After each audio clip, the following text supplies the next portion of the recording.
যে অবস্থাটা দেখছেন, যারা রয়েছেন ক্যাম্পে, সেই শরণার্থী ক্যাম্পে, কি অপরাধ বলুন তো, তাদের কি অপরাধটা তারা করেছেন যে এভাবে তাদের জীবন চালাতে হচ্ছে, এভাবে থাকতে হচ্ছে একটা ঘরের মধ্যে 50 জন? তবুও তারা ভালো আছেন বলছেন, কারণ যে অত্যাচার তারা দেখে এসেছেন সেই অত্যাচারে তারা ফেরত যেতে চান না, ভয় রয়েছেন।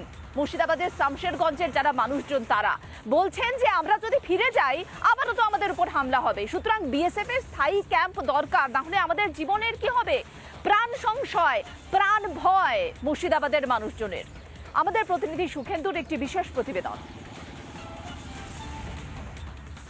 শুক্রবারের পর থেকে যে পরিস্থিতি, অগ্নিগর্ভ পরিস্থিতি তৈরি হয়েছে এই শমশেরগঞ্জ, সুতি এবং ধুলিয়ানে, সেই ধুলিয়ানে আপাতত কেন্দ্রীয় বাহিনী মোতায়েন হওয়ার পর থেকে কিছুটা হলেও স্বস্তি ফিরেছে মানুষের। তারা রাস্তায় বেরোচ্ছেন, দোকান পর্যন্ত খুলতে পারছেন, কিন্তু তবু মানুষের মন থেকে এখনো পর্যন্ত সেদিনের সেই হামলার আতঙ্ক এখনো পর্যন্ত কাটেনি। কেন্দ্রীয় বাহিনী আছে, তা ওনাদের জন্য এখন অস্বস্ত আছি, শান্ত আছি। এখন এনারা কতদিন থাকবেন ততদিন আমরা শান্ত আছি। এনারা চলে গেলে কি হবে বলতে পারবো না, তারপরে হবে হয়তো আবার অ্যাটাক হতে পারে। এই জন্য আমরা স্থায়ীভাবে একটা বিএসএফ ক্যাম্পের আমাদের এই সমস্ত এলাকায় বিশেষভাবে খুব প্রয়োজন। যদি এখানে রাষ্ট্রপতি শাসন আর পার্মানেন্টলি একটা বিএসএফ ক্যাম্প যদি না হয়, আস্তে আস্তে ধুলিয়ান থেকে হিন্দু শূন্য হয়ে যাবে। হিন্দুরা ভয়ে আতঙ্কে সব ছেড়ে ছুড়ে পালিয়ে যাবে, এরকম পরিস্থিতি থাকা যাবে না। যে ধুলিয়ানে এরকম করে যে হামলা হচ্ছে, চুরি ডাকাইতি হচ্ছে, ছিনতাই হচ্ছে, ঘরে ঢুকে ঢুকে ছিনতাই করছে, জিনিসপাতি সোনা দানা সবারই জিনিসপত্র নিয়ে পালিয়ে যাচ্ছে, আলমারি ভেঙে ভেঙে। এবার আমরা কি করে থাকবো? যে টাটি ঝাপ কেটে কুটে নিয়ে পালিয়ে যাচ্ছে, মারতে ধরতে আমরা দুয়ার কপাট লাগাতে পারছি না, পালিয়ে বেড়াচ্ছি। বাড়িতে কি করে থাকবো? আমাদেরকে একটা ক্যাম্প বসাও, আর না হলে আমাদের মরণ ছাড়া আর কিছুই নাই। আমরা শান্তি চাইছি, আমরা এখানে বিএসএফ ক্যাম্প চাইছি, না হলে আমরা থাকতে তো পারবো না এখানে। কেন যে বলছে তোরা কতদিন থাকবে, তোদেরকে বিএসএফ পুষে থাকবে কতদিন, তারপরে তোরা কোথায় যাবি?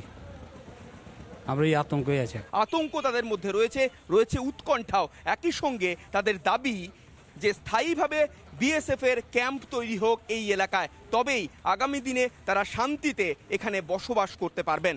ভিডিও জার্নালিস্ট দেবব্রত বোসের সঙ্গে সুখেন্দু সরকার, রিপাবলিক বাংলা, মুর্শিদাবাদ। ফেরার নাম নেই মুর্শিদাবাদে, একে একে বিভিন্ন জায়গায় হামলা হচ্ছে। আমরা দেখেছি সোমবারেও হামলা হয়েছে বেদবোনায়, যেখানে ধুলিয়ানের 16 নম্বর ওয়ার্ড, 16 নম্বর ওয়ার্ডের চাঁদমণি মণ্ডলের বাড়িতে ঢুকে লুটেরারা কি করেছে, কিভাবে তার গয়নাগাটি সমস্ত নিয়ে চম্পট দিয়েছে লুটেরারা, কি ছবি সেখানকার আমাদের প্রতিনিধি সৌমিত্র তুলে ধরেছেন, দেখুন। এখানে বাড়ির বাসিন্দারা পুজো করত, এখানে সমস্ত প্রতিমা রাখা হতো, এখানে শিবলিঙ্গ আছে, এর পাশাপাশি এখানে বিভিন্ন প্রতিমা রয়েছে, কিন্তু সমস্ত কিছুকেই তছনছ করে ফেলা হয়েছে, দুষ্কৃতীরা পুড়িয়ে ফেলেছে। এই পরিস্থিতি হয়েছিল। এগুলো তো সব মেহবুব করালছে আমাদেরকে।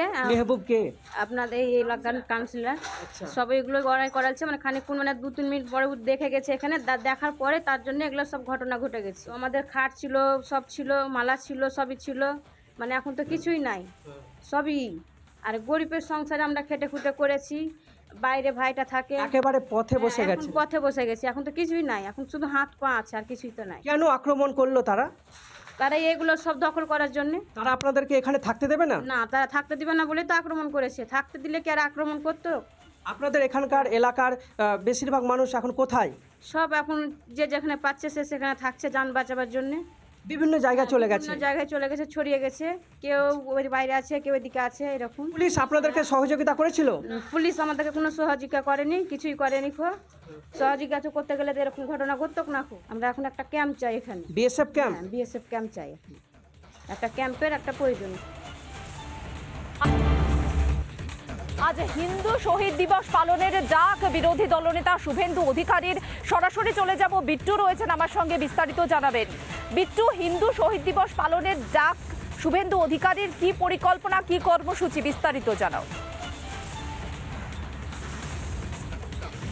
দেখো, তিনি সোশ্যাল মিডিয়াতে জানিয়েছেন যে এই হিন্দু শহীদ যারা মুর্শিদাবাদের ঘটনায় দুজন মারা গিয়েছেন তাদের প্রতি শ্রদ্ধা জানিয়ে তাদেরকে স্মরণ করে আজকে জেলায় জেলায় বিভিন্ন হিন্দু সংগঠন এবং তার পাশাপাশি বিজেপির তরফে অস্থায়ী একটি শহীদ বেদি তৈরি করে সেখানে নীরবতা পালন করার তিনি দাবি জানিয়েছেন এবং সেই মতো করেই আজকে বিভিন্ন জেলায় জেলায় একই কর্মসূচি পালিত হচ্ছে এবং রাজ্যের মুখ্যমন্ত্রী মমতা বন্দ্যোপাধ্যায় গোটা ঘটনার জন্য দায়ী, সেই কারণে তারও পদত্যাগের দাবি করা হবে আজকে সামগ্রিকভাবে এই হিন্দু শহীদ দিবসকে সামনে রেখে। আমরা যেটা জানতে পারছি শুভেন্দু অধিকারী আজকে বিধানসভাতে আসবেন এবং সেক্ষেত্রে দাঁড়িয়ে যারা বিজেপি বিধায়করা আছেন তারাও উপস্থিত থাকবেন এবং সেখানেও বিধানসভার অভ্যন্তরে বা বিধানসভা প্রাঙ্গণে একটি অস্থায়ী শহীদ বেদি তৈরি করে সেখানেও হিন্দু শহীদ দিবস পালন করবেন বিরোধী দলনেতা শুভেন্দু অধিকারী।